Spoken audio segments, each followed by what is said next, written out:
Eric, why don't you go ahead and kick it off by saying, Jason's got a question. Jason's got a question. All right. Well, first I wanted to start by thanking you guys for doing this. This is so informative and so helpful for a new sailor such as myself. So I wanted to start with, I believe it's Appendix A in the sailing instructions, where it shows diagrams and then gives like a line at the bottom that shows the marks at which you should round. And in the sailing instructions, it shows and labels each one of the marks, including an offset mark. So it'll say the windward mark is 1, the offset mark is 1A, and it shows start -1 -1A, right? So in our normal courses for Lake Townsend, we show that verbiage at the bottom, and I'll use the W course as my first example of start -1 -3 finish. And then at the bottom it says offset marks, and it basically says that the race committee can add an offset mark and you are to round the offset mark. So in the hot regatta sailing instructions on the WD course, which you're showing, it shows to start, to round number 1, and then to round number 2. In the pictorial view, it shows an offset mark, but there's no note that says that you have to round it. So the first of my 2 questions is, what dictates that you have to round the windward mark, the offset mark at the windward end? If you go up, Eric, to the marks where it describes the offset mark. So 8.2. So basically what's missing here is a statement is if there is an offset mark, you shall round it. That probably got lost in all of the compression work that I did. Eric, do you have any further comments? If you see an offset mark, round it. Yeah, but what makes it a rule? Sailing instructions have to designate the course. Now, if they designate the course in an unclear manner, then perhaps somebody might be entitled to redress. So this is a case where the sailing instructions probably should be clearer. They should either eliminate the offset mark altogether, or specify it in the course description, or have some text that say that, you know, for the purpose of this diagram, mark 1 and 1A are considered a single mark. Although, or go up in the text, say if I'm offset mark, I mean, basically when I see the diagram means race committee shall set an offset mark. Is that true, Eric? well, it shows it being there and it's described in the marks. So if they don't set it, technically that would be an improper omission. So you probably should have, if you intend for it to be optional, then you should have text in there that says it's optional. But I don't. If it's not, if you are sure it's going to be there and boats have to round it, you should probably be clearer in the text at the bottom here that says you need to round the offset mark. But I never see the -1A, -2 in that stuff. And I don't know if that's because there isn't an offset mark on the ones that I'm used to looking at. So what I was basically doing here was, 1, I was scrambling to get the SIs out, but 2, I was trying to get down to 2-page SI, which get rid of any unnecessary text. So in Appendix A, it does label the windward mark as 1 and the offset mark as 1A, and then it identifies it in the text below the pictorial. What do you mean by Appendix A? I believe it's Appendix A, like all the way at the bottom where they show the courses. Maybe it's not Appendix A, maybe I'm wrong. In the SIs, it's just called courses. No, in the sailing, in the rules of sailing, I believe Okay. it's called. That's not Appendix A. That's a different appendix. Let me see if I can bring that up.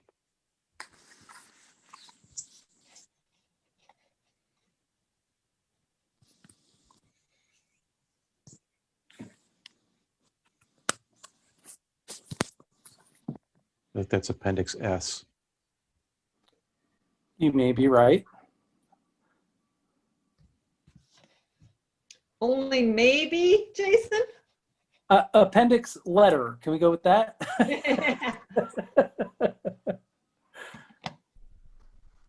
You know, and you were talking last week about possibly moving to using those course descriptions as, you know, our race courses. So maybe it's the next one. You see, this is just windward leeward with a downwind finish with no offset mark, which the standard sailing instructions label as course L. I believe one of them has. And then there's There you LA, go. which is the same thing except there's an offset mark, Right, so the 1A. which they designate by LA. And you'll notice in the description that they include the 1A. Correct. And I think we get away with it in our race courses because we have that note that says you have to round the offset mark if one is placed. Yep. But no, even the course diagram, the fact that the course diagram shows the offset, if you ended up not rounding the offset and said, well, I wasn't told I had to, I think the protest committee would say, yes, you were. Well, I don't know. So the question is what? I mean, if the there's a sailing instructions discrepancy- are unclear, then I think But they're- he in the might be, case the of protest hot- committee might look favorably on giving somebody redress if it says the text description doesn't say you have to round that mark. So I think So in my opinion, there's a discrepancy between the picture and the text. And I think now is a good time to identify this so we let everybody know, or we learn from it and we do it differently the next time. That's the reason for my question. yeah, Eric, go back to the hot SIs and I'll point something else out to Jason. And everybody else on this call. Scroll down so we can see the whole thing. So notice in the WD course, the leeward mark is number 2, and in the W1 course, the leeward mark is number 3. This is because I simply used diagrams that were available to me and only made so many edits to it before I had to go to press. The leeward mark is typically numbered what, Eric? Generally, it's number 3. So that as you do your diagram changes and such, when you have a jibe mark number 2, you don't have to change everything else. Eric, you want to go to US Sailings and see what they call that mark, that leeward marker? They call it 2 or 3. So, and while he's bringing that up, I thought after our meeting last week, 2. they call it 2, or after our meeting last week, and go to one that has a triangle and see what they do. The biggest hurdle to our changing to the way US Sailing does is our course board at Lake Townsend is nice placards. Peter, is CSC still using the fiberglass placards or have they gone to whiteboards? We're still using the fiberglass ones. Yeah. So the biggest blocker to switching over to US Sailing nomenclature is the nice signaling placards that we have. We just have to paint out the letters that are there and paint new ones on. Well, in the case of the fiberglass, I think it's actually into it, but yeah. So as an update, John actually said that they want to charge for that ASA app. Bummer. Never mind. So the second part of my question really applies to the first part of my question. where course O in the pictorial view shows that you are rounding the race committee boat. But in the text below, it does not mention the race committee boat as a mark. Correct. So do I round the race committee boat or do I not? So this is one of the drawbacks of a full line diagram. It shows things like that versus the way US Sailing does theirs. They remove the stuff in the middle so those ambiguities don't come up. So it's kind of understood that you have the option of what you do in that triangle relative to the race committee boat. You could go, if you wanted to, Eric, can you run your mouse? Go back to the O.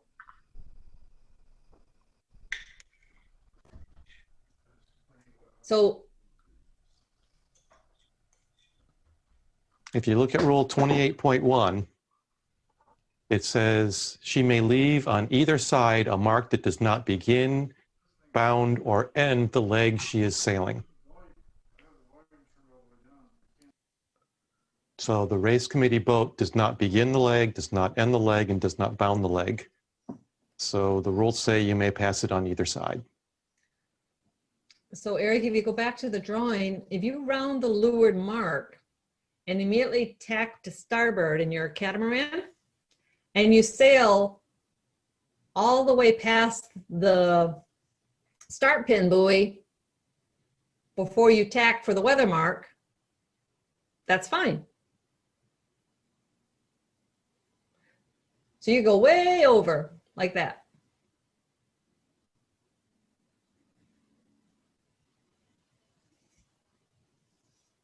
So, Jason, this has been a question that's been on people's conversations for probably 30 years about how do you do the diagrams?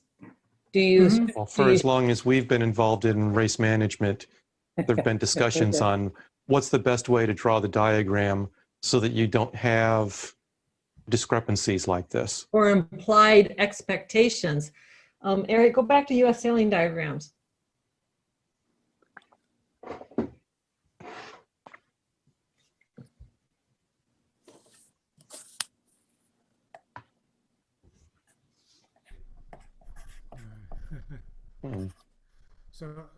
So what happens if the sailing instructions say the start-finish line is closed? That was another question. Right. So first he's going to go to the US Sailing diagrams.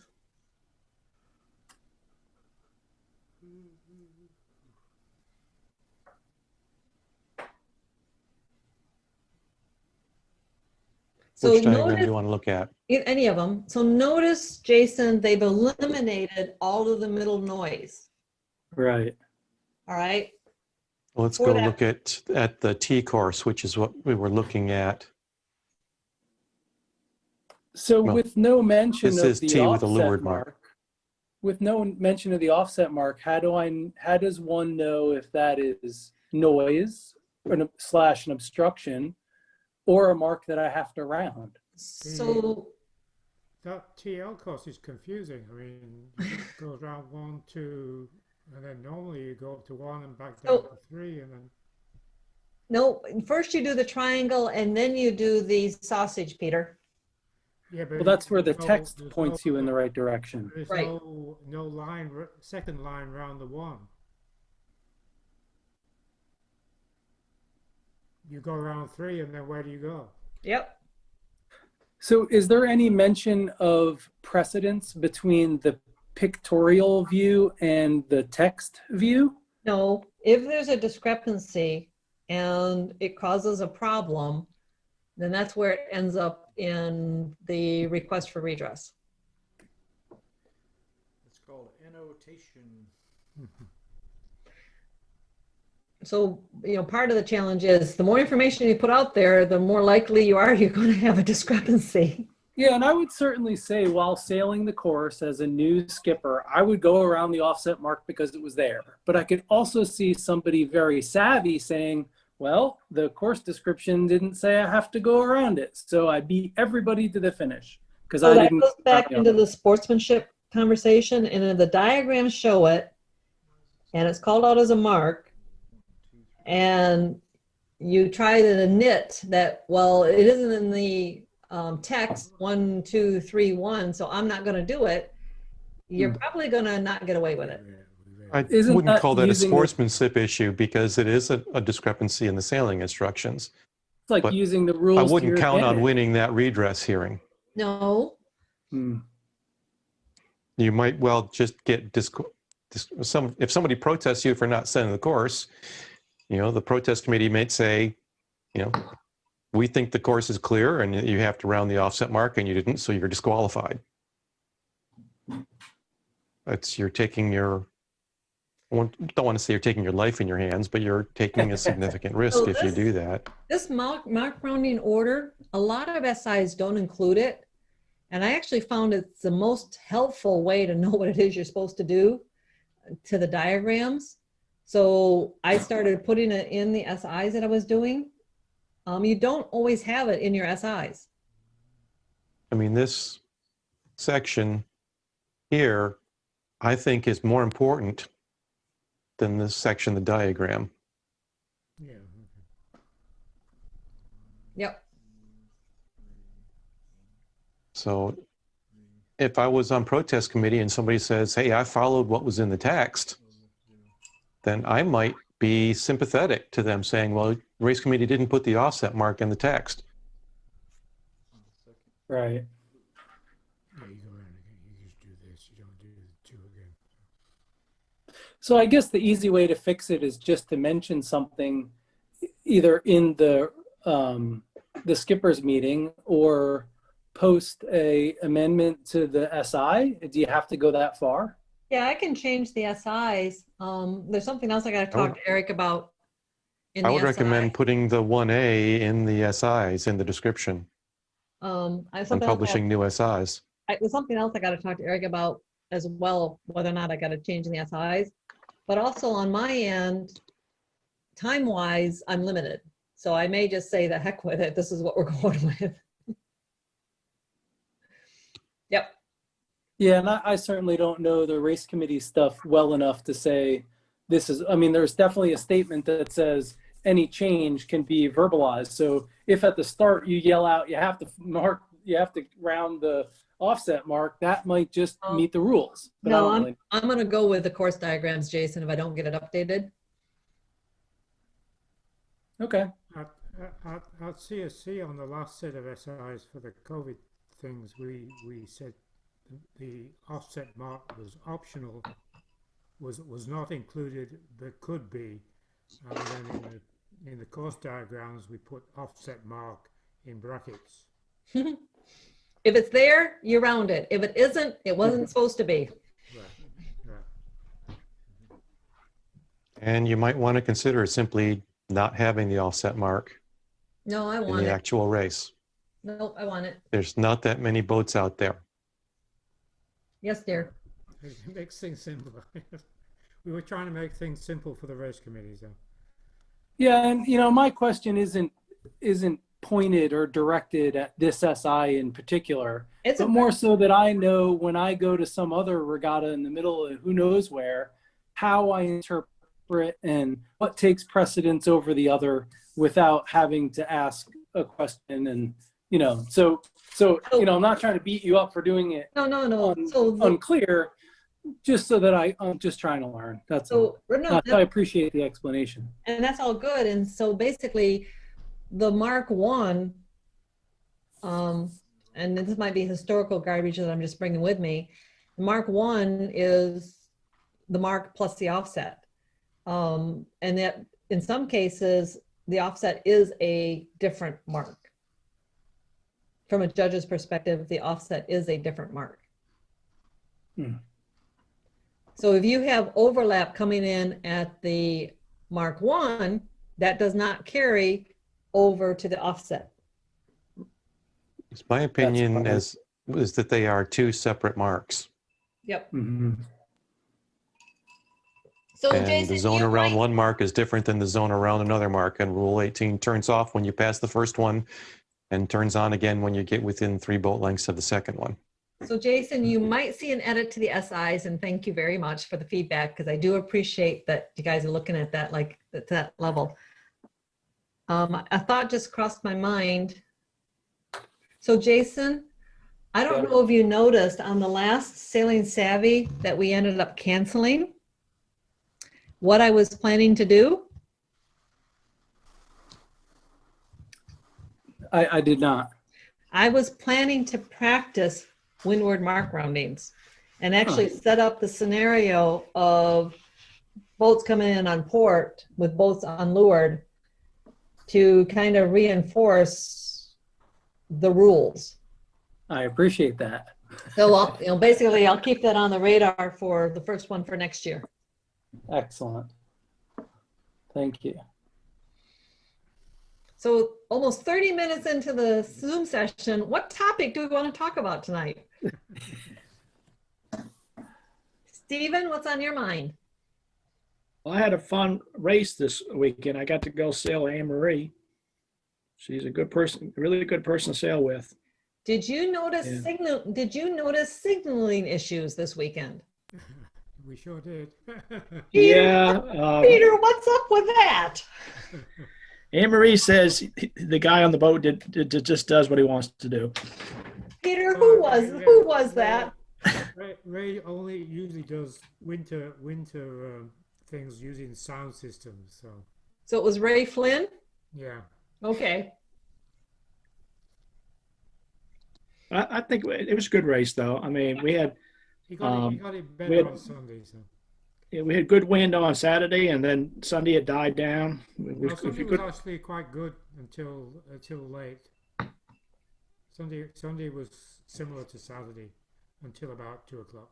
Yeah, it just died. But we Yeah, got the Anne races, Marie had me laying on the bow of the boat on my belly to get her boat to move.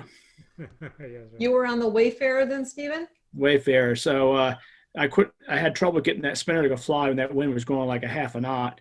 It kept folding in on me, and so a trick that she did. She said, let's try this. You go up there and lay on the bow on your belly. And you flew the spinnaker? No. I mean, after we took the spinnaker down because we couldn't get it to do anything, and so I mean, I got up, once I got up on the bow of the boat, I lifted the tail up out of the water, and maybe we can talk about planing or how we can optimize planing and drag. But that was a trick. And then after I did that, we picked up probably a knot. So we don't call it the tail, we call it the transom. Transom, okay.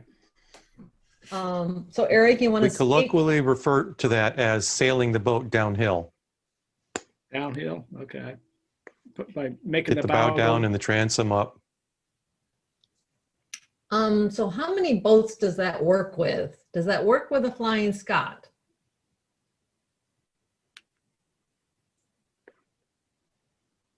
I would say sort of.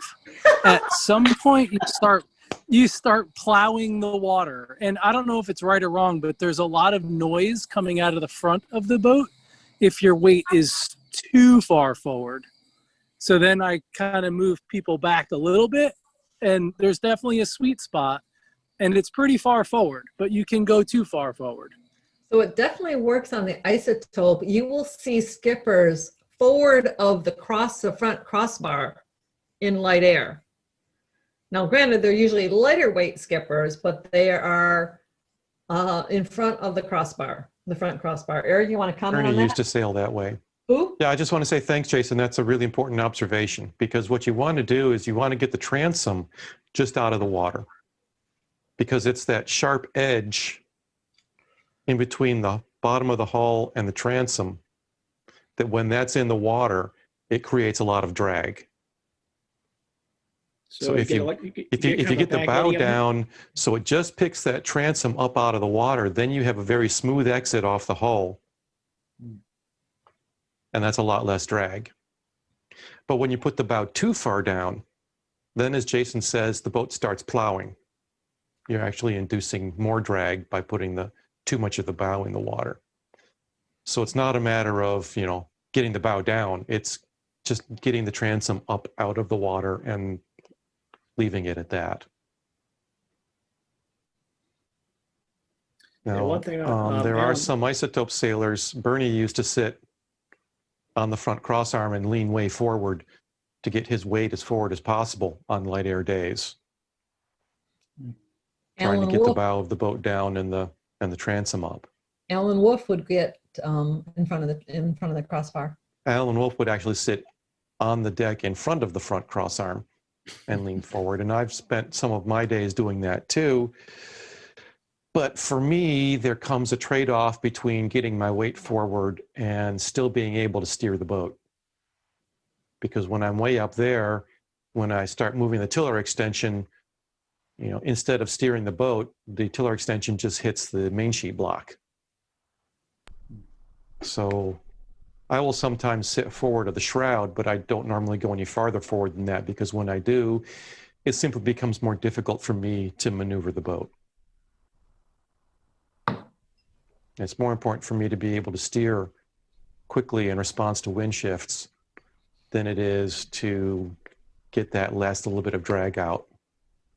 So, Stephen, you have not seen Eric racing very much. Is that correct? I've seen him on the water quite a bit. I mean, Okay. he was on the water this weekend, Saturday. Right, but he hasn't. I haven't seen him racing, but I've seen. I kind of watch you isotopes go back and forth. You guys do the long, go way out and come back over. That's what Peter was doing. So Eric really hasn't raced much in the last 2 years. Last year he did a lot of photography work, and then this year we didn't actually get out until the last two weekends. But I was glad he was able to get out and get his fix. Well, I try not to bang the corners as much as some of the boats do, because when you're that far away from the mark, it's very difficult to judge the ley line correctly. So a lot of times you wind up either missing the mark and having to tack twice, or way overstanding the mark, in which case you have given up a lot of distance. Although on a catamaran, if you overstand, it's not as much of a penalty as it is on a monohull, because when you foot a little bit, you get a lot more speed. So it's much more forgiving for overstanding the mark.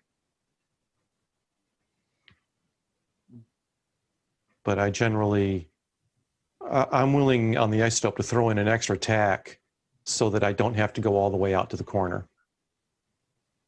Oh, really? Okay. The flip side is, in lake sailing, very often the wind is better at the sides of the lake than in the middle. Very often there's a lull or a hole in the middle of the lake. So you have to pick a side and go there anyway. Yeah, because Anne-Marie was trying to, on the third race, she was trying to stay, I forget the term she used, but stay more or less in the line of the marks, sailing the brow. And I noticed the people further away from them on the sides were getting more wind. They were overtaking. We were doing pretty good on the first race or two, but the last race we were behind everybody, because I guess she was trying a different tactic, and the wind was really out on the sides and not in the middle. She was trying to sail close to what's called the rum line. Yeah, that's what she said, right. It sounds like RUM, but it's spelled RHUMB. Eric, can you find it online? No. I don't want to go try to look that up, but it's called the rum line, is the line from the leeward mark to the windward mark. So what did that come from? I'm just curious. I don't know the origin of that term offhand. It's not like the rum you drink, is it? The rum is an imaginary line on the Earth's surface cutting all meridians at the same angle. Used as the standard method of plotting a ship's course on a chart. Yeah, that's for crossing oceans. Yes, that's straight line. A straight line on a Mercatus chart, but it's not actually a straight line.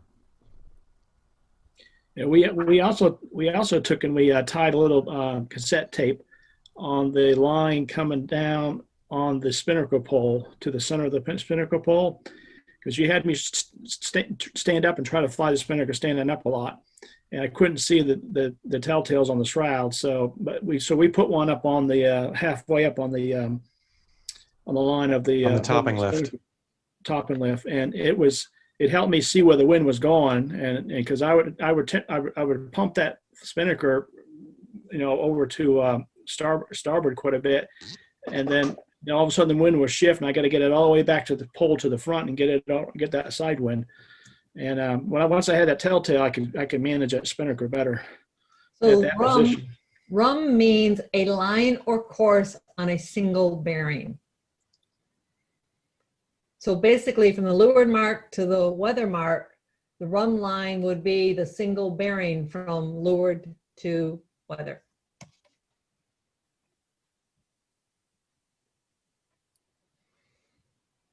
The shortest distance between any 2 points on the globe.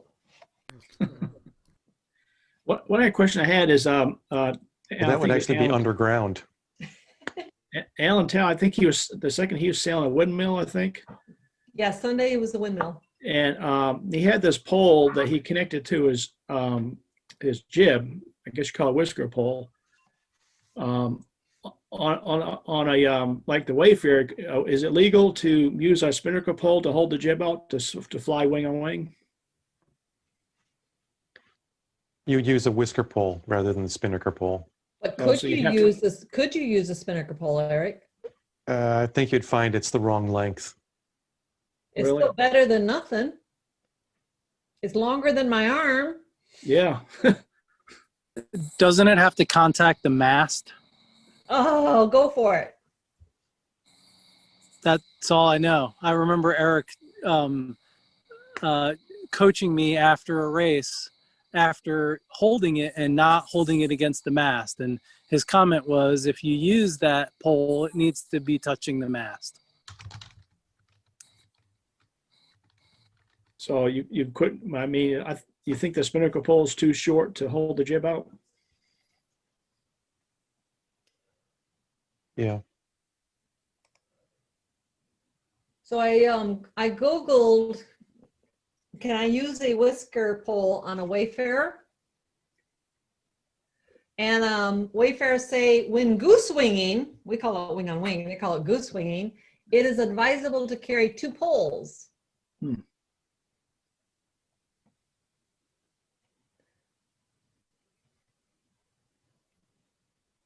So it looks like, yes, you can have a whisker pole on a Wayfarer. So can you have both the whisker pole out and the spinnaker pole out?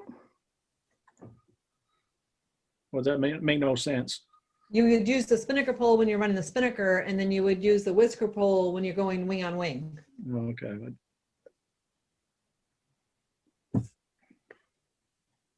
If you look at 50.3C down at the very bottom,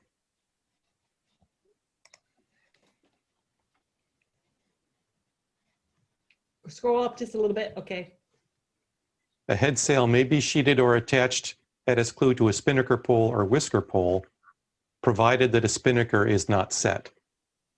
So you Okay. can So use you can't do both at the same time. So can't you do can both at the same- use either a whisker pole on your jib or a spinnaker pole on your jib or on your spinnaker, but not both at the same time. The only Okay. difference between a spinnaker pole and a whisker pole is that the whisker pole is generally lighter weight, is that?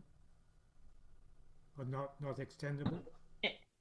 And the Well, I attachment, think there's I think at least in the new equipment rules of sailing, there's a very small distinction in that a whisker pole has to be attached to the clew of the sail, whereas a spinnaker pole is attached to the guy line. Oh, I see. So there's no suggestion here that either of them have to be attached to the mast. They could be held by crew or whatever.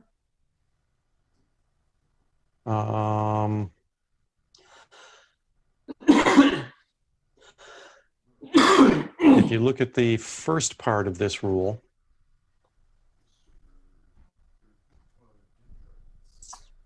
it says no sail shall be sheeted over or through an outrigger except as permitted.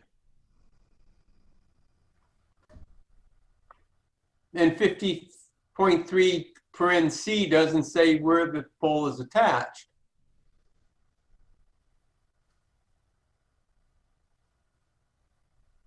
On the other end from the sail.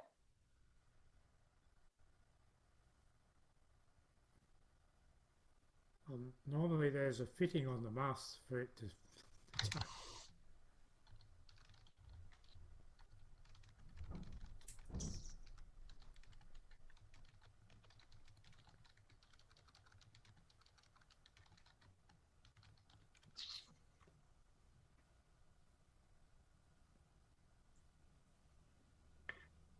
Well, I'm not sure exactly where I saw it, but I believe that the interpretation is that if you hold the pole and push out on the sail, it's an outrigger.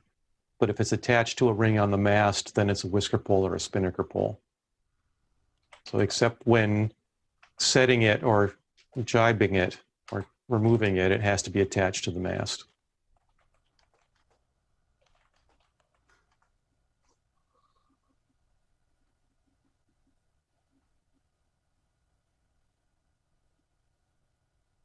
So I Googled what is the difference between a spinnaker pole and a whisker pole. Any pole used in trimming a spinnaker is a spinnaker pole and is rated as such with its overall length declared as SPL. I don't know what SPL is. A whisker pole is a pole used to wing out head sails only, and its length is limited to not more than 1.1 times the J. The J is the distance between the clew and The tack of the jib and the mast. yeah. So 1.1 times the J is not very big. No. And they probably I think whisker poles tend to be fixed. So I mean, spinnaker poles generally, at least on big boats, you can extend them, you know, from being short to long. You know. Alan's whisker pole was pretty long. They stuck way out there. So 50.2, Eric, at least in an older version, suggests that. Oh, there it is. You're right. That's where it is. It says, when in use, it shall be attached to the foremost mast. Okay.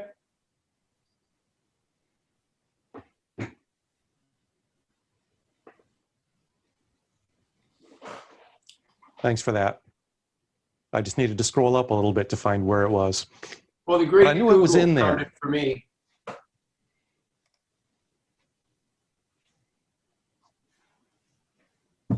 So I think that reinforces your statement of the spinnaker pole would be too short, because you can't just hold it out there to where it's perfect, because you'd be holding it against the mast and it would really be too short. Still more than my arm though. At least on dinghies, most spinnaker poles are shorter than whisker poles. If you didn't have a whisker pole and you wanted to go wing on wing and you wanted it to get it out a little bit, maybe you could get by with a spinnaker pole as a whisker pole, but it wouldn't be as good as using a whisker pole of the correct length. So when you that low a wind and you can't get the spinnaker to stay full, and so you give up on that, and you're trying to do a wing on wing with your jib, is that the second move, tactical way to do that, is to give up on the spinnaker and just try to do a wing on wing? Yeah, if there's not enough wind to fly the spinnaker, then it's not worthwhile trying. You're better off just either going wing on wing or sailing really hot or really high angle downwind. And which of those is better would depend on the boat.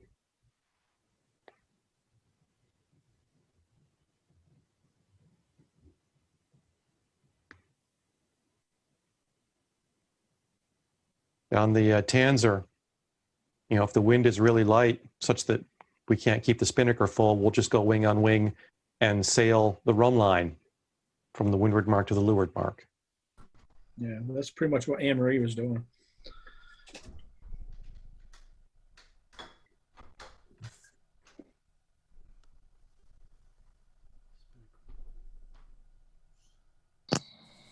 So I know we don't have a whole lot of time left tonight, maybe a topic for another night, but the last time I was in a race, I was asked if I was using my compass or a tactic to tell me when to tack. And, you know, my response was that compass to me is just a pretty little thing with different colors on it. But I'd really love to understand more how skippers use their compass and their tactic to tell them when to tack. So maybe that could be a topic for another night. It's That kind would of be a one of good those one. things that's floating out there for me. Yeah, I think that If we I could had get the some same people thought. who actually use their compasses to tell us. Okay. Because my response was, I don't know. I hit a wind shift and I tacked. So that's what tells me to tack most of the time, or where I'm Okay, headed on the how do course. you know you've hit a wind shift? It's mostly by feel. If I'm close hauled and my jib backwinds or I feel like I get a big header, I typically tack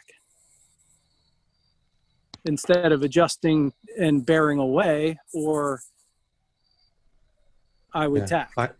I typically don't have a compass on board, especially on the ice stope. I don't have a compass on board. On the Tanzer, we have a mount for one, but I don't always mount it. Okay. And we're normally sailing on small lakes where I can see the shore very easily. So I can tell how big my shift is by what trees I'm pointing at. Now, if you're sailing in a very large body of water where you don't have shore landmarks to go by, it becomes much more difficult. And you tend to rely on your compass a lot more to see how big those shifts are. But there are some sailors that we sail with at the lakes who do use their compass. We just couldn't figure out how to use it, so we stopped trying to use it. So a long time ago, I bought about 10 years ago when I still had the Lightning, I bought a Tactic, Right. thinking it would help because Ed Michaels at the time was big on numeric analysis of sailing. And John, 18 years ago, not 10. Thank you, Jolene. Time flies when we're having fun. In any case, Decimal points. it turns out to be the most expensive start timer I ever bought. Because in theory, you know, there is a tactical mode on it, but you have to assume that you have somewhat consistent wind to be able to use that. And if you don't, you know, you're either writing down a lot of numbers or trying to remember the numbers. And I think Eric's correct on the lakes we sail on here. Shore references are just as powerful as trying to watch numbers on a compass. If you get out to the Great Lakes where I used to sail, yeah, then it's something worth having. So I had to step away to turn the oven on. So what generated this conversation? We're still talking about compasses. Yeah, but what brought us to compasses? Oh, Jason asked about compasses. He suggested using a compass or a tactic as a topic for a future session. So one thing I wanted to mention while we're talking about wing on wing and spinnakers, there are some Tanzer skippers who can sail wing on wing and keep up with spinnaker boats in regular wind. Eric, you want to comment on what those wing on wing skippers are doing that allows them to be able to keep up? I don't know who you mean, because anybody who flies a spinnaker well usually walks away from anybody who isn't. Alan Taylor and his windmill, he passed us on our Wayfair trying to fly in a spinnaker. So that goes back to Eric's comment, flying a spinnaker well. Oh, okay. Well, If you it takes a don't certain fly- amount of time to get the spinnaker up, and Right. it takes a certain amount of time to get the spinnaker down. Right.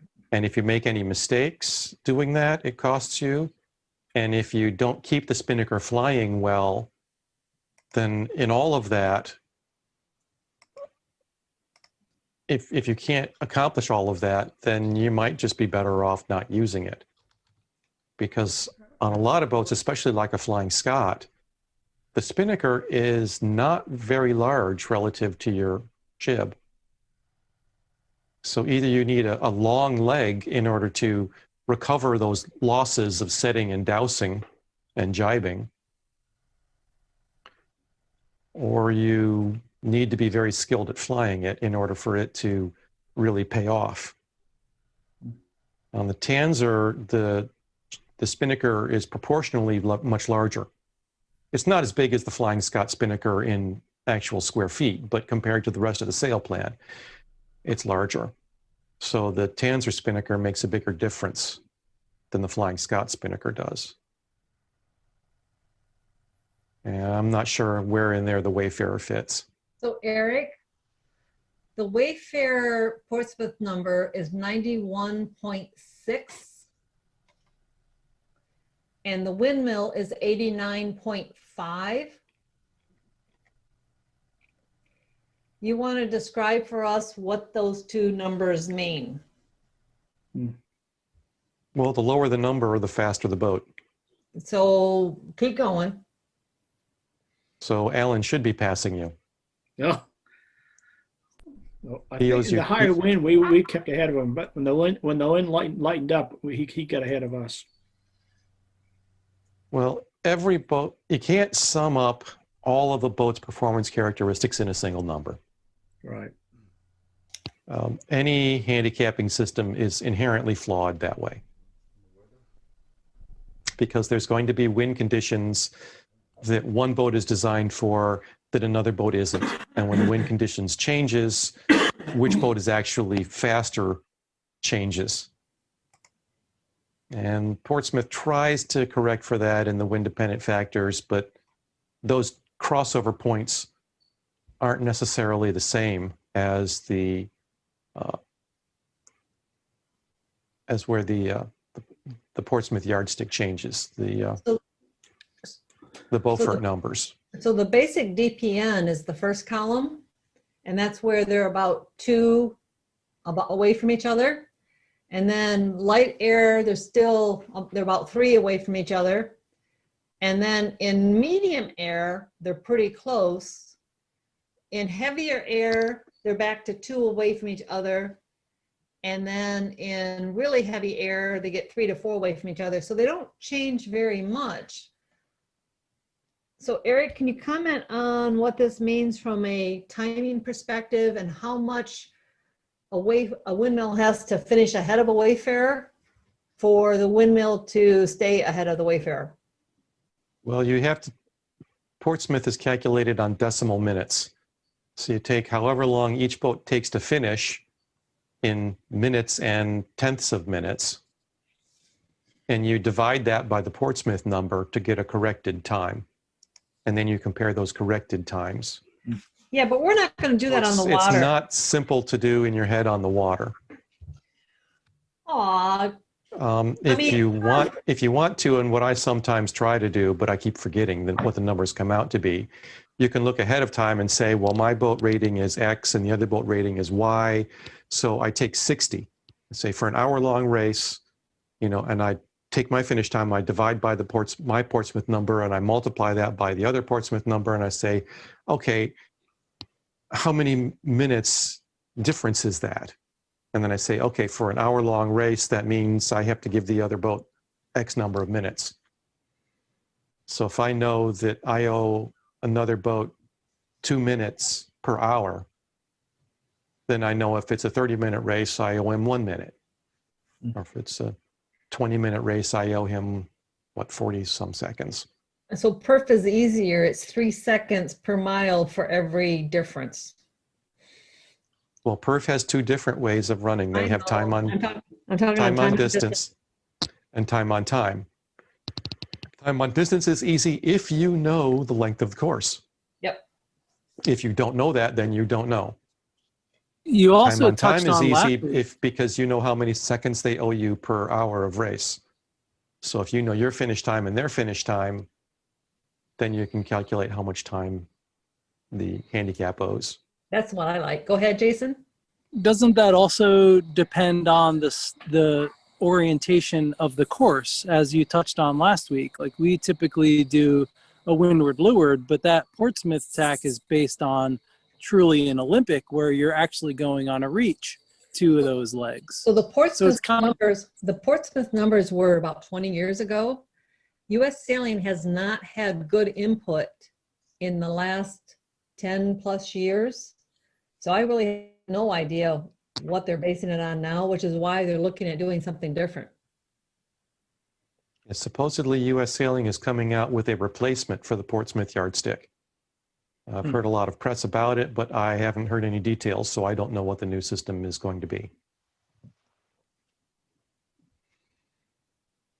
So basically, what is that number? How do they derive that number, basically? Through data that's been turned in by racers who are finishing top in their class as compared to racing against other boats. So you have to turn in your numbers with other fleets' numbers for the same race so they can keep building the data. Both Portsmouth and PHRF are based on performance. They're like bowling handicaps. You know, they take information about how boats are finishing and they keep adjusting it. So it's not based on design at all. No, it's based on results. The clubs send in their finish times, races, and US Sailing performs some secret calculations that they don't tell us what they are in order to figure out what the Portsmouth numbers are. And when they get good data for long enough, they will come out and tweak those numbers. Yeah, I'm sure that just statistically they're going through and getting rid of the outliers and getting what makes sense for that class. And So I mean, it's Right, just a bunch of statistics. They try to wean. I think what they try to do is look at like the second and third place finishers. They figure that, you know, you might have a rock star on one boat who is skewing the results. So if they have one person who's just finishing ahead all the time and winning, then they discard that as an outlier Right. and do it for the remainder. So they look for the statistically significant clumps of finishers, and they try to weed out, you know, okay, if this is a case where somebody was obviously much better than everybody else, or this is a case where these are the tail end sailors who aren't sailing the boat to its capability, and they do something. There are other handicapping systems that are based on the design of the boat, where they have a formula for, you know, the waterline length and the amount of sail and how much sail is in and the width of the boat and the weight of the boat and the number of sails it carries and a whole bunch of other things, a lot of measurements. And they have a formula. You run all the measurements through the formula and you get the rating of the boat. Yeah, that's used in England. They used to do something called the offshore rule, the international offshore Right. rule. The IOR, it runs that way. And for small catamarans, there's a system called SCHRS, or Small Catamaran Handicap Racing System, where you just plug in the numbers and it gives you the rating. So Eric tried And to those get are those are good for new designs, where, you know, you come out with a new boat, or you take a boat and you modify something on it, change the sail plan or lengthen the boat or whatever. You know, where there's no historical data for it, you can just run the measurements through the calculator and get the rating number. Eric tried to get that's not always a good indication of boat's performance. Eric, can you hear me? Yeah. So you tried to get an SCRCS rating for the isotope about 4 years ago, and it was just too much work. Yeah. Some of the regattas, the multi-hull regattas in the area, were moving from Portsmouth to SCHRS. And so I said, okay, you know, let's get the isotope a SCHRS number so that we could conceivably go to those regattas and compete. And I tried running it through the formula, but there were a lot of, I mean, the formula wasn't really clear to me as to exactly how to measure and what the measurements were. And I ran a lot of numbers, and it looked to me like the formula had some real problems with it. It was rating 1 square foot of jib sail area made 10 times the difference of a square foot of spinnaker sail area.